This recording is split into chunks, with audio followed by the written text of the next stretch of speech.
C'était quoi ce match de malade mental? C'était quoi ce Lamine Yamal?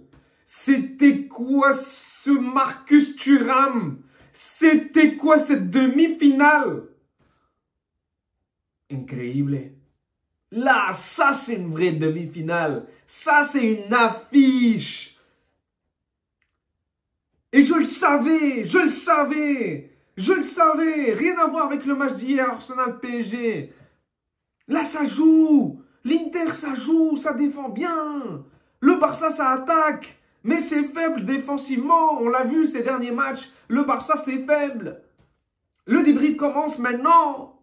Madre mia. Hola chicos, buenas noches, bienvenidos a todos. J'espère que vous allez bien. On a vécu une demi-finale. Madre mia. On a vécu une demi-finale, encore une fois. Madre mia. Lamine Yamal, 17 ans. J'en ai marre de le dire qu'il a 17 ans. Tout le monde dit, à chaque fois les gens ils rappellent qu'il a 17 ans. Et à chaque fois que les gens rappellent qu'il a 17 ans, ça me fait mal au crâne. Ça me donne des maux de tête. Ça me donne des maux de tête. Il a 17 ans. Il a même pas, il va faire 18 ans cette année. C'est une dinguerie. Di Marco, c'était son... C'était le... Lamine Yamal, c'était le maître. Di Marco, c'était le... El Pero. Ah ouais, les gars. Franchement, c'était qui le père? On a inversé les rôles. Le père, c'était Lamine Yamal sur ce match. Di Marco, il est sorti au bout de 60 minutes de jeu parce que c'était finito à un moment. Il met un crochet, Lamine Yamal. L'autre, Di Marco, il part avec il part en tribune avec les supporters. Et qui est là? Qui est là? Il met une frappe. Elle est sur la transversale. Franchement, il rentre le but. Franchement, il rentre dans le but, ce but. L'Inter a mené à chaque fois, les gars. C'est ça qu'il faut tenir. Et le Barça a été mené. Et à chaque fois, ils sont revenus. Ça, faut pas l'oublier, les gars. C'est que l'Inter... Déjà, j'ai même pas le temps d'augmenter le volume. Il y a but en 40 secondes. Déjà, rien que ça annonce un match exceptionnel. Marcus Thuram, Madjer, exceptionnel. Le centre de Dumfries, exceptionnel. Dumfries, assist et doublé de Dumfries. Retourné acrobatique. Et une autre sur un... C'était quoi le troisième de Dumfries? Je crois que c'était une frappe ou un coup de tête ou je sais plus. Il y a eu trop de buts. Lamine Yamal, excellent son but. Il a trouvé... Franchement, Lamine Yamal est un serpentard. Il trouve des espaces quand il ne faut pas, là où il ne faut pas. Un serpentard. Le ballon, il se faufile entre les joueurs adverses. Le mec, c'est Malfoy avec sa coupe de cheveux et ses mèches blondes. Malfoy, serpentard. Lamine Yamal. Madre mia, franchement. Son but, comment il a trouvé l'espace. Le ballon télé... Lionel Messi. Lamine Yamal, Lionel Messi. Lamine Messi. Non, ça ne fonctionne pas. On y était presque, mais on n'est pas loin. Bref. Non, franchement, il y a du... Là, il postule. Hein. Là, franchement, il postule pour le prochain Ballon d'Or. Là, Rafinha, c'est duel Rafinha, Lamine Yamal pour le prochain Ballon d'Or. Attention, ils ne sont pas encore qualifiés en Ligue des Champions. Sachant que la Ligue des Champions, quand même, c'est important si tu veux remporter le Ballon d'Or. Mais là, c'est du high level, le Cho. C'est plus un Cho, c'est le padré du football actuellement. Franchement, c'est pas un Cho. C'est le padré, je le respecte, je le vois, je m'agenouille devant lui. Il a aucun style, aucun swag. Mais franchement, sur un terrain de football, il est trop fort, il y a trop de swag. La vie de ma mère. Mais en dehors du terrain, c'est catastrophique. On dirait un Gitano, mais franchement, sur le terrain, c'est Ballon d'Or. C'est niveau Ballon d'Or, le mec. Franchement, c'est... Il fait du sale. Voilà, il fait du sale. Franchement, c'est un football exceptionnel. C'est du football champagne. C'est tout ce que vous voulez. Franchement, je ne sais pas comment le décrire et personne ne le sait. Tout le monde est choqué de son niveau, comment il joue, à quel point il joue. Il a 17 ans. C'était ce soir son 100e match avec le FC Barcelone. Rien que ça. Rien que ça. Et le mec en conférence de presse, il n'y a pas peur. Il est trop, franchement, même en dehors du terrain, il est trop arrogant.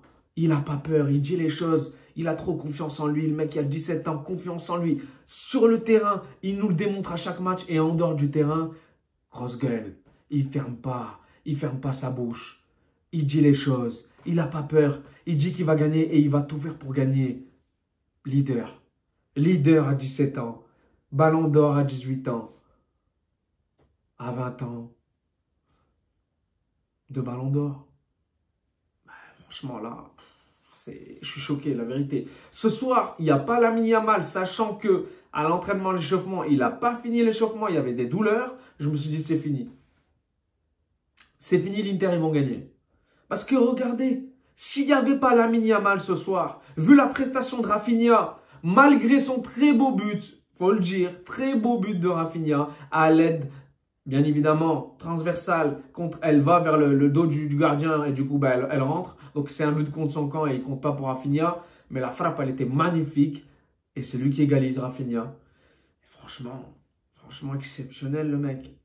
Même le but de Ferran Torres, Lewandowski reste dans le banquillo. Hein, qui reste là-bas avec Alaba dans le banc, frère. Hein. Parce que là, Ferran Torres, après le Classico et le match de ce soir, franchement, delantero, un vrai neuf. Hein, mais vraiment, hein, on l'a eu. Là, on a un Ferran Torres avec un niveau exceptionnel. Je crois que c'est son meilleur niveau depuis qu'il est au Barça, Ferran Torres. Mais grâce à la physionomie, grâce à l'attaque, à ce qu'il propose, franchement, il y a tout en fait. Il y a tout dans ce Barça. Il y a, bon, la défense fébrile. Le gardien, Szczęsny, sur le premier but de Thuram, il ne doit pas se le prendre. Parce que ce n'est pas une grosse frappe, c'est une Madjer. Elle est très bien placée, on est d'accord. Mais il a un arrêt bidon. Franchement, un arrêt. Il servait à rien son arrêt. Il devait rester debout. Il aurait pu aller fumer sa deuxième clope. Mais non, franchement, il servait à rien son premier arrêt. Mais le Barça, ils ont proposé du beau jeu comme d'habitude. Domination.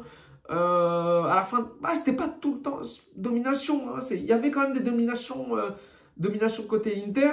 Ils ont eu du mal à se revenir le Barça, mais les mecs, 2 buts en même pas 30 minutes, ils sont revenus. Ils sont menés 2-0, ils reviennent, les mecs. Ils reviennent, avant la mi-temps, ils reviennent. Ils n'ont pas peur, franchement, c'est la mentalité du Barça cette saison pour revenir face à cette équipe de l'Inter Milan. Et l'Inter, ça joue, hein. Ça joue, les combinaisons, quand ça attaque, les sorties de balles, c'est du high level, les gars. Franchement, l'Inter, j'ai pas trop vu cette saison, mais là, ce soir, les sorties de balles face à ce Barça et ce pressing du Barça, les gars, c'est du high level et je respecte cette équipe de l'Inter. Ils ont fait un match nul. 3-3, c'est un très très bon résultat pour l'Inter. Le retour, c'est à l'Inter Milan. Ça va être, franchement, mardi prochain, les gars, c'est le match à pas rater. Hein. Franchement, j'espère qu'ils vont faire tourner ce week-end. Ils ont intérêt à faire tourner parce que là, c'est une finale la semaine prochaine. On repart de 0. Là, c'est 0-0 la semaine prochaine, les gars. Et ça va être un match comme ce soir. Mais vraiment, ça va être un match exceptionnel. Franchement, 3-3, les gars. 3-3. Hier, on a un vieux 1-0. Mais là, ce soir, on s'est régalé. On s'est régalé. J'étais obligé de débriefer ce match. Franchement, il y a beaucoup de choses à dire. Beaucoup de choses. Cubarsí, Inigo Martinez, c'est pas bon dans la concentration au début de match. Ils ne doivent pas laisser Thuram tout seul. Szczęsny, bon, l'arrêt catastrophique. Mais la concentration de début de match, normalement, c'est le Barça qui doit la mettre. Et c'est le Barça qui doit mettre ce but dès la première minute. Mais non, c'est le but qu'ils ont concédé. C'est l'Inter Milan qui a marqué au bout de 30-40 secondes. Donc l'Inter Milan, ils ont fait un gros match. Ils ont marqué, à chaque fois, c'est eux qui ont mené. Et ça, c'est très important. À l'extérieur, en plus. Barella, gros match de Barella. Gros match du milieu de terrain. Ça, il faut le mentionner. Dumfries, exceptionnel. Di Marco, hasta luego. Franchement, il s'est fait manger offensivement. Il n'était pas si excellent que ça. À un moment, il a un centre de Dumfries. Elle est dure à apprendre, mais s'il contrôle, il la place, elle est dedans. Ou bien sa reprise, il a le pied qui trop en l'air son pied. Du coup, la balle, elle est partie dans les tribunes. Mais Dumfries, gros match. Di Marco, comme ci, comme ça, il s'est fait manger défensivement, offensivement. Il n'a pas été percutant, il n'a pas été dangereux. Sachant qu'il joue avec 3 défenseurs, hein, les gars. Il joue avec 3 défenseurs.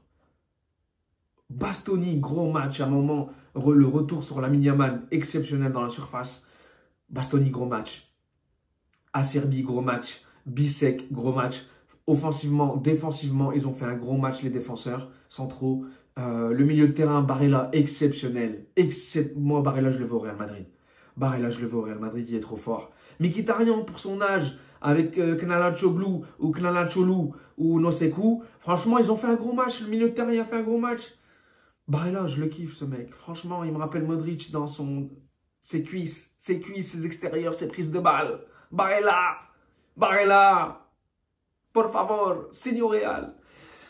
Il a fait un gros match. Côté Barça, Pedri, gros match. De Jong, bon. De Jong, j'ai pas senti... il n'a pas trop pesé dans ce match-là. Plus Pedri dans ses possessions, ses prises de balles, etc. Qui a fait la différence au milieu de terrain.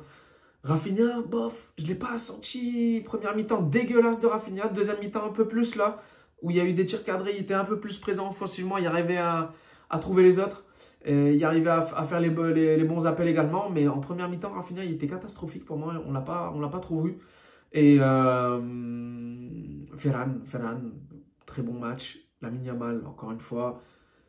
Koundé, il sort sur blessure. Je pense qu'il ne sera pas là au retour. Mais ça, c'est à cause des 120 minutes face au Real Madrid et son but à la 117e minute. Je ne vais pas l'oublier. Koundé, il s'est blessé. Je ne sais pas si c'est musculaire ou pas. Ce week-end, c'est sûr, il ne sera pas là. Mais bon, quand vous regardez les rentrées, Christensen, Araujo, Eric Garcia, j'ai pas peur pour eux défensivement. Ils ont fait un gros match, les rentrants. Donc voilà, 3-3 les gars, un match nul, un match exceptionnel. J'attends le retour avec impatience. Sachant que c'est la finale qui se joue la semaine prochaine, on repart de 0. Inzaghi, gros match de sa part. Tactiquement, il a sorti un gros match, les bonnes rentrées qu'il fallait. Malheureusement, Lautaro Martinez est sorti sur blessure. Est-ce qu'il sera là? Je ne pense pas qu'il sera là. Par contre, lui, pour le match retour. Et du coup, ça sera Taremi ou Arnautovic avec Marcus Thuram. Mais bon, c'est pas la même attaque. C'est complètement différent. Mais voilà, le banc de l'Inter, c'est vraiment bidon. Vraiment bidon, alors que le banc du Barça, c'est du high level. Les rentrées de Gavi, les rentrées de Fermin, d'Eric Garcia, Araujo. Mais le banc de l'Inter, il faut le solidifier la saison prochaine. Il manque juste ça, en fait. Il manque un banc exceptionnel pour l'Inter. Et ils sont prêts pour gagner notre Champions League. Enfin, là, s'ils vont en finale, c'est parfait, c'est tant mieux pour eux. Mais l'année prochaine, faut qu'ils investissent sur le banc parce que c'est pas exceptionnel. En attaque, au milieu, surtout ils jouent avec des latéraux comme Dumfries et Di Marco. Di Marco, c'est pas ouf. Faut qu'ils achètent un latéral gauche, un ailier gauche comme Dumfries. Donc voilà, chicos, 3-3. On se retrouve donc pour le prochain match. Je pense que ça sera dimanche, bien évidemment, le Real Madrid qui va recevoir le Celta Vigo qui joue très bien, le Celta. Donc voilà, chicos, un match exceptionnel. Le Real ne mérite pas d'être à ce stade. Ne mérite pas, ils n'ont pas de niveau. Quand tu regardes le niveau de ce soir, le Real se serait fait manger par les deux équipes. Donc voilà, chicos, même hier, ils se seraient fait manger par le PSG et Arsenal. Et quand tu regardes le niveau d'Arsenal hier, tu te dis en fait qu'ils se seraient fait manger, mais martyriser par le PSG et le Real s'il serait passé. Donc voilà, chicos, on se retrouve pour le prochain débrief d'ici là. N'hésitez pas à liker, à partager. Ça m'aide beaucoup pour la chaîne et n'hésitez pas à commenter si vous avez vu le match. Chicos, hasta pronto. Ciao, ciao.